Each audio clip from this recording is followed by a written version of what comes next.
gut, dass ja soweit ich weiß, das ist Molly. What's up, guys? It's your boy, the man, the myth, the legend, Pickdroppers, back at it again with a 2K17 Play Now video. Now, in this video, I am the Boston Celtics, and Tyrone is the Phoenix Suns. And I wanted to see if Devin Booker can recreate his 70-point game in 2K.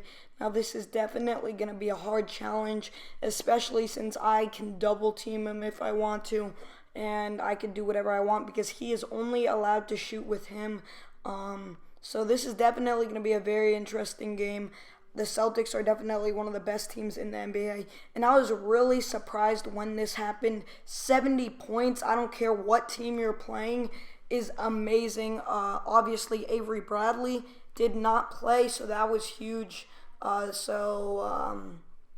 might be a reason why he scored a lot of points, but 70, there's no excuse for that. And especially since the Celtics are one of the best teams in the NBA and one of the best defensive teams in the NBA. So that was just really surprising. And then Devin Booker being 20 years old, the youngest player to ever score, pretty sure over 60 points. And he scored 70. I'm pretty sure he was the youngest player ever to score over like 55 or something. Or 56. I'm pretty sure LeBron had the record before. I'm not positive though. But that is amazing to score 70 points. And it wasn't even a home game.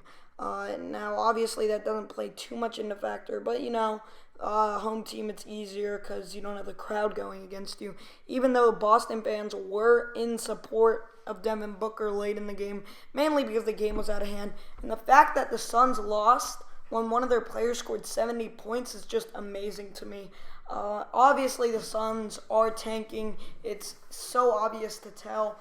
And hopefully they can come back next year or at least in a couple of years and, be in playoff contention, be in NBA Finals contention. They have one of the youngest teams in the NBA. I'm pretty sure they have the youngest team in the NBA at an average of like 21 years old. They're younger than some of the NCAA teams. Pretty sure they're younger than Gonzaga, if I am not mistaken. But I'm definitely surprised what has transpired the past week with Devin Booker. And, a lot of people are saying they lost the game, but what are you going to remember? The fact that Boston won or the fact that Devin Booker scored 70 points? You're obviously going to remember the fact that Devin Booker scored 70 points. And he had a couple of great shots. I didn't watch the full game, but I did see a lot of the highlights. And Boston, they're just going crazy. They're definitely on a run. They're right now tied. Technically, they're behind Cleveland because of the percentage that they have, but they're tied because there's no game back. Boston's 0 games back, so they're kind of tied. And Boston plays tonight. They're right now playing against San Antonio. I do think San Antonio will win. I'm not positive on that, though. But San Antonio is one of the best teams in the West, and the West is definitely the better conference. Cleveland has just not been doing very well of late. The record in their last 10 games is not looking too good. They are 5-5 in their last 10. That's one of the worst records they have had over a 10-game stretch in probably years. They've just not been playing well this year. They've definitely had a couple of off stretches. And right now, Boston 8-2. They're right now on their heels. Washington's only 2.5 games back. That's huge. They just came off of a clutch win against Cleveland. As you guys know, Washington is my team. They do not play Cleveland again this year, though. And Cleveland, their schedule from now to the end of the year is not too bad. They play San Antonio, which is definitely a very hard game. Then they play Chicago on the road. But then they're home against Philly, Indiana, and Orlando. Definitely games they should win. Then they have a pretty not easy 3-game stretch. They play Boston, then Atlanta, then Atlanta. That's definitely not going to be too easy. That's a huge game for Boston, for the conference, to see who's going to be able to win. And I think that game might be the deciding factor who wins. And then you have, they play Miami in Miami. Hopefully LeBron actually plays this game because he hasn't really been playing when he goes to Miami. He's been resting a lot. Hopefully he doesn't rest. He actually plays. And then Cleveland Cavaliers play Toronto. So they don't have the easiest stretch, but they don't have the hardest stretch. Definitely very interesting games, though, especially against Boston and Toronto. Those could be huge factors in seeing how the division and the conference ends up. And another team in the West that definitely has been slipping of late, that is the Atlanta Hawks. Right now, they are 37-36. They have not had a pretty stretch of games, and that is saying it nicely. They're on a 7-game losing streak. They've lost 3 of their last 13 games, and they just have not been looking good. Their losses include Brooklyn, Milwaukee, Charlotte. Those teams are just not teams that are in contention for a title. Charlotte is not even in the playoffs. Neither is Brooklyn. They're not even close. And then you have Milwaukee, who's doing pretty good. Antetokounmpo is just an amazing player. I don't understand why more people aren't talking about him. Easily a top 10 player. And I'll give you my top 10 players right now. I got LeBron. This is kind of in order, not totally though. I got LeBron, that's 1. Russell, KD, that's 3 players. James Harden, like I'm saying, this is not in order. Then I got Kawhi. I got Antetokounmpo, that's 6 players. I feel like I'm forgetting a big name player. Steph Curry I have in there, that's 7 players. I don't know. I probably would put Clay. I don't know for sure if I would put Clay, but Clay is definitely up there. I would have Isaiah Thomas. I don't know how many players I'm at now. Probably might have DeMar, maybe Anthony Davis. Those are players that are just in my top 10, and Antetokounmpo is definitely one of those names. He is just a special player. Him, Devin Booker, and what's his name? I can't believe I'm blanking on his name. He's Karl Anthony Towns, that's it.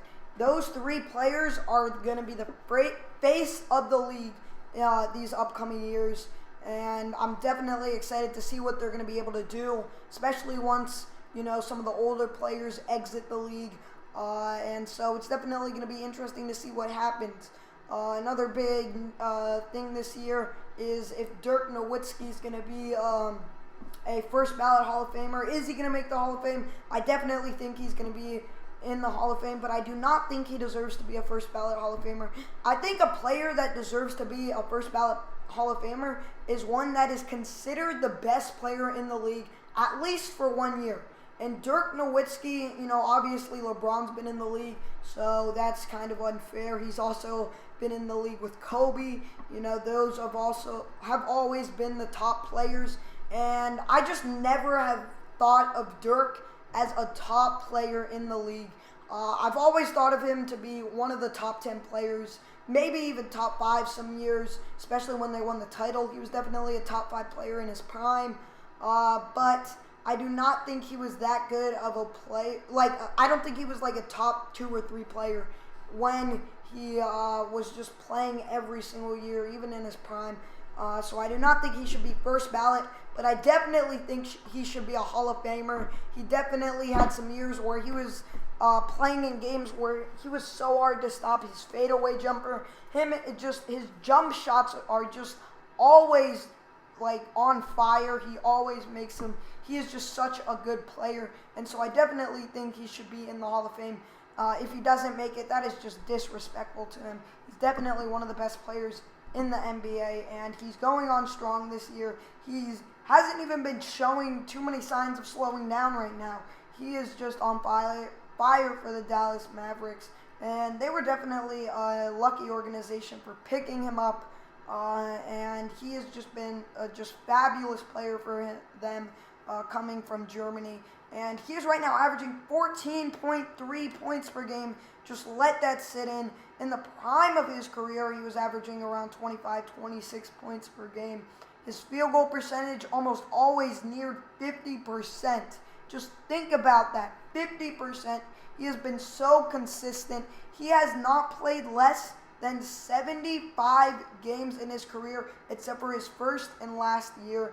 Well, he did 2 times. That was 2011, 2012. He played less than 73, actually, 73. But besides that, he's always played more than that. He's just been so reliable for Dallas. Such a good player. 3-point percentage, almost always above 38%, which is crazy to think about.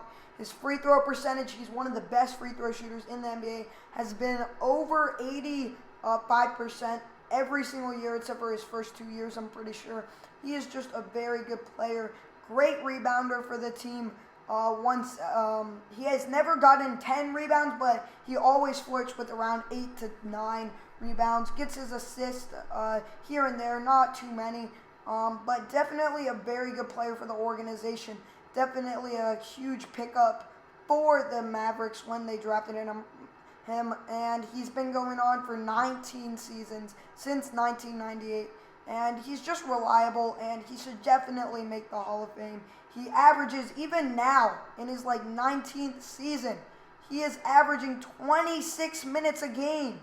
Just think about that, 26 minutes a game. He is a starter. He's 39 years old, and he's a starter, 39 or 40. He is just crazy. He's a special player, and the league is just definitely lucky to have him. And I definitely am excited to see what he's going to be able to do for the rest of the year. I definitely think he should be a Hall of Famer. But that's my take on Dirk Nowitzki. Now, another story that has been going through this whole year is if Russell Westbrook or James Harden should be the MVP. I'm sorry this video is so long, by the way. I just wanted to play the game throughout, and you guys see Tyrone is not able to score enough points with Devin Booker.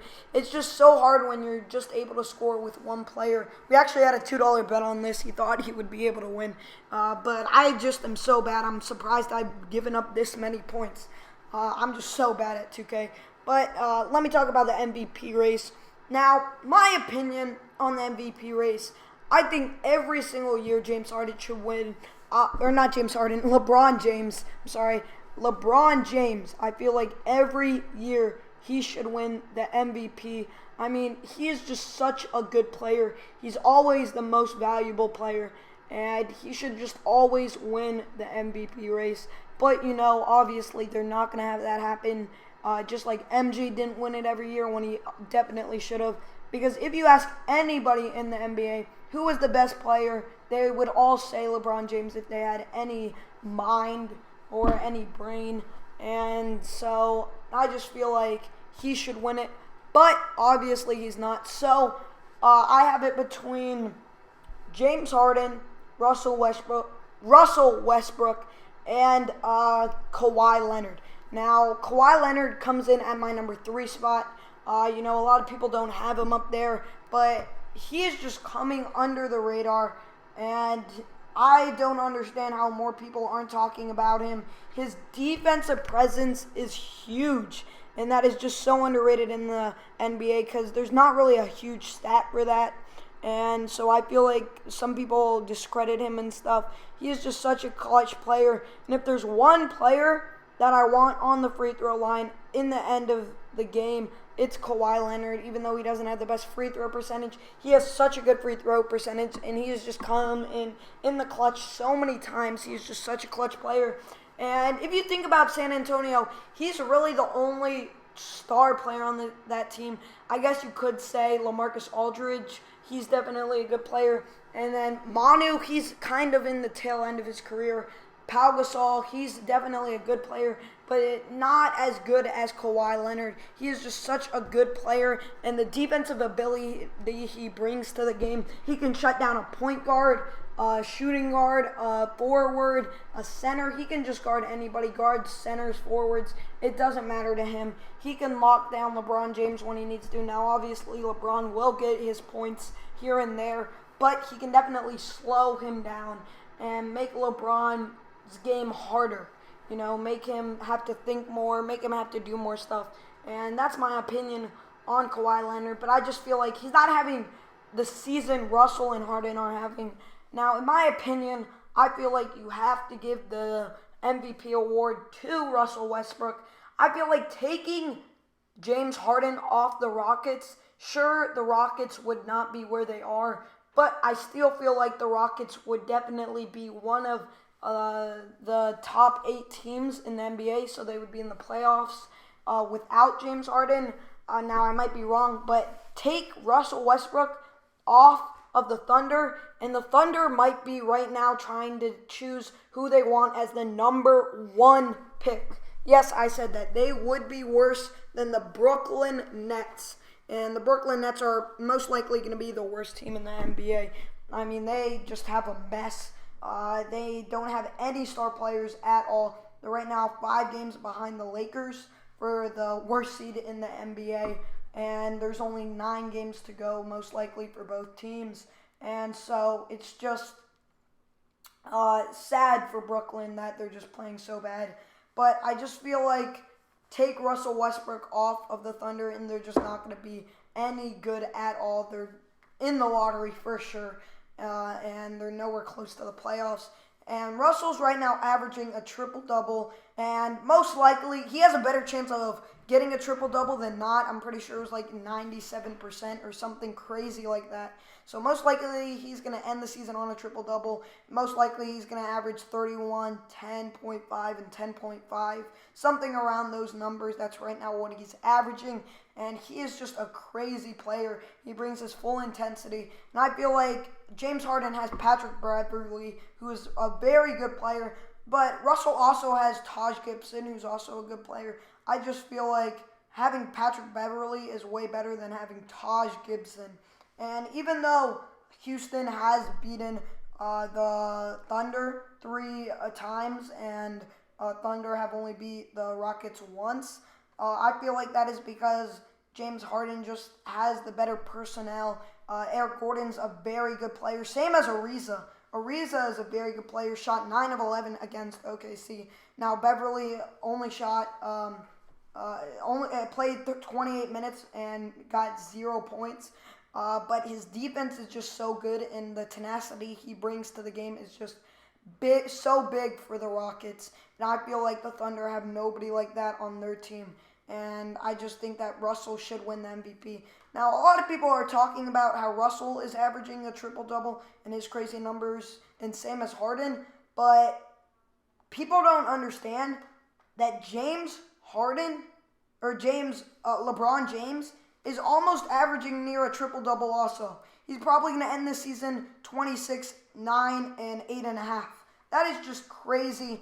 And LeBron James has also been playing amazing this year. Take him on Cleveland, and they're definitely not the 1 seed. But I just feel like the NBA voters are not going to be voting for LeBron. I don't know why they don't vote for him, because he's obviously the best player in the NBA. But, that's their decision. And then the last topic I want to talk about also has to do with Cleveland and the Celtics and then the Wizards. Now, all 3 of those teams have one thing in common.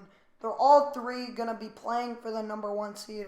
I'm going to leave out Toronto. I just feel like they're too far behind. 3.5 games. I know they're only 1 game behind Washington. But I feel like they're not going to be able to get it done late in the year. And I just feel like it's going to be Boston versus Cleveland. Because for Washington to be able to get that 1 seed, they're going to need to get 3 more wins than Boston and Cleveland. And I just feel like that's not going to be able to be possible. And so I just feel like Cleveland is going to be playing Boston for that 1 seed. And like I said, Boston versus Cleveland, mark it on your calendars. It's going to be April 5th. April 5th. It's just going to be such a big game. It's going to be in Boston. That's definitely going to be huge home court advantage for Boston for sure. And I'm just going to be interested to see what happens. Now, of course, if Cleveland stays on this slide that they're right now on, it might be a different story. Maybe Boston loses a couple, and then the Wizards are able to snatch up that 1 seed. But I just don't feel like that's going to happen right now. And I just feel like it's Cleveland versus Boston to be able to get that number 1 seed. And right now, the Cavaliers are just on a horrible streak, in all of March, their record is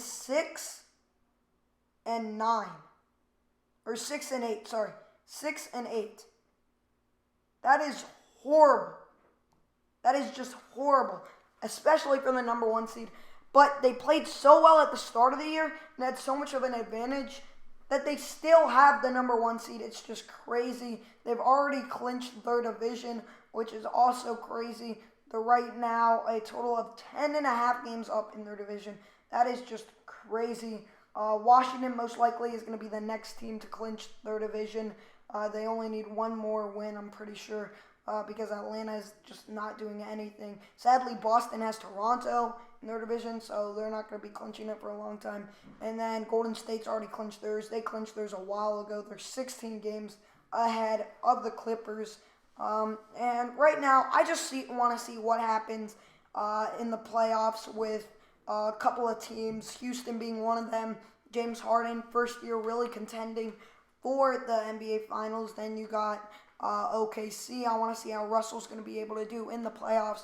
I definitely think that the Oklahoma City Thunder want to be the 5 seed, maybe even the 7 seed. I just don't feel like they want to play Golden State or Houston. I feel like they just aren't going to be able to win that game. And I feel like playing San Antonio or Utah would be preferable, especially since San Antonio is definitely a slower team. They like to pass the ball a lot, and I feel like slowing down the game could just help Russell Westbrook because he plays really fast. And so I feel like going against slow players, he might be able to get an advantage playing with his speed. And I just feel like the Spurs won't be able to shoot too well, and so that might bring a challenge to them. But I definitely think that the Spurs would win that series with ease, maybe 4-1, 4-2. But I definitely think OKC could steal a game or two. And then that's pretty much all I really want to talk about. Definitely a great game by Devin Booker. As you guys see, I'm closing in on the win, up 15 in the fourth quarter. The game's pretty much over. And it's definitely one of the best things that's happened in the NBA this year. This year has definitely just been crazy. I'll give you the top 5 storylines that are huge in the NBA this past season. First one is KD going to the Warriors. Second one is definitely Devin Booker's, this is in no order by the way, Devin Booker's 70-point game, which was just crazy. Third one's probably Russell averaging a triple-double. The fourth main story that I could think of, maybe that James Harden still has a chance with somebody averaging a triple-double. How well James Harden has played, especially since he switched positions to the point guard. And that's probably my fourth big storyline. My fifth storyline might be all the acquisitions Cleveland's made and how bad they've looked. Being tied for the number 1 seed with all the players they've gotten. Maybe that's the fifth big thing about this NBA year, NBA season. Maybe the fact that players are resting, that could be huge. But NBA season this year definitely has not been too bad. Definitely has definitely been better than expectations. Everybody thought it would just be a boring year. Maybe the fifth biggest story is KD getting hurt. I don't know. It depends how you feel about the NBA, what you like to hear. If you like to hear the news or you just care about what's happening on the court or you want to hear what's happening off the court. Depends what you like to hear for sure. And I'm just excited for the NBA season like anybody else is. And what I think is going to be huge this season is the teams in the Eastern Conference are not playing good away. The only two teams that have been playing really well away from the court, well, there's 3 that have definitely played very well away, is the Golden State Warriors, the San Antonio Spurs, and the Houston Rockets. Both the Cleveland Cavaliers and the Washington Wizards have played horrible away from their home stadium. Wizards are below 500. Cavs are just above, only 2 games above 500. And it's definitely crazy for me to think that in the playoffs, the Cleveland could definitely get upset.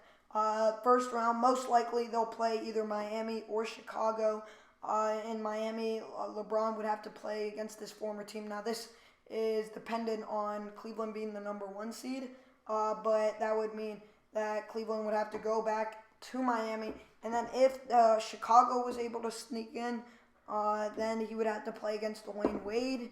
Now, of course, there's the chance of them playing Detroit or Charlotte if they're able to squeak in. I do not see that happening, but it definitely could. And so that's definitely interesting. Now, the bottom 4 seeds in the NBA are all pretty much at 500. The bottom 4 seeds in the Eastern Conference, I mean, for the playoff picture, they're all pretty much below 500. So it's definitely, or pretty much at 500. So it's definitely going to be interesting to see what happens at the tail end of the season. Great job by Devin Booker. I'm sorry for this long video. I end up winning this challenge, and he ends up quitting because Devin Booker fouled out. Now, thank you guys for watching this video. Like if you enjoyed, subscribe if you're new, and write a comment down below on what you would like to see next. It's your boy Pickdroppers, and I'm out. Peace!